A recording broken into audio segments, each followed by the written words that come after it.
দর্শক বন্ধুরা, আজকে আমরা শিখতে যাচ্ছি কিভাবে একটা লিগ্যাল পেপার A4 সাইজ স্ক্যানারে স্ক্যান করে লিগ্যালে প্রিন্ট দিতে হয় বা একটা লিগ্যাল পেজ বানাতে হয়। তো কথা না বাড়িয়ে চলুন শুরু করা যাক।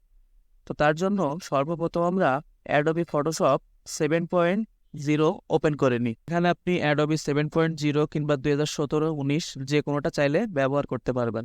তারপরে ফাইল থেকে নিউতে গিয়ে আমরা একটা নতুন পেজ নিব, যার ওয়াইড হবে 8.2 ইঞ্চি এবং হাইট হবে 13.5 or 6 ইঞ্চি অথবা 3 ইঞ্চি। নেওয়ার পরে আমরা ফাইল থেকে ওপেনে গিয়ে যে দুইটা পেজ আমরা একসাথে করতে যাচ্ছি সেই দুইটা সিলেক্ট করে ওপেন করি। এরপর প্রথম অংশে আমরা যে পেজটা স্ক্যান করছিলাম সেই পেজটা জাস্ট মুভ টুল সিলেক্ট করে ড্র্যাগ করে নিউ ফাইলে নিই। এরপরে শিফট চেপে আমরা নিচের থেকে অ্যারো বাটনে ক্লিক করে নিচে নিয়ে আসি, তারপর টিক চিহ্নে ক্লিক করি।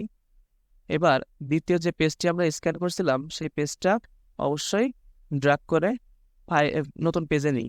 এরপর নিচের থেকে শুরু করব, আগেরটা আমরা প্রথম থেকে শুরু করছিলাম, এবার নিচ থেকে একইভাবে শিফট চেপে আমরা পেজটা বড় করে নিই। এরপর টিক চিহ্ন দিই, তারপরে ডান পাশ থেকে অপাসিটি কমিয়ে দিই। লেয়ার 2-এর অপাসিটি কমিয়ে আমরা যেখান থেকে কাট করব সেখানে সিলেক্ট করি। এর জন্য আমরা বাম সাইড থেকে ল্যাসো টুলটা সিলেক্ট করি। ল্যাসো টুল সিলেক্ট করার পরে আমরা ফাইল থেকে জাস্ট কাট করব।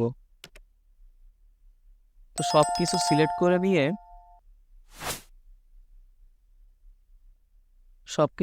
করে নিয়ে আমরা জাস্ট ব্যাক স্পেসে ক্লিক করি।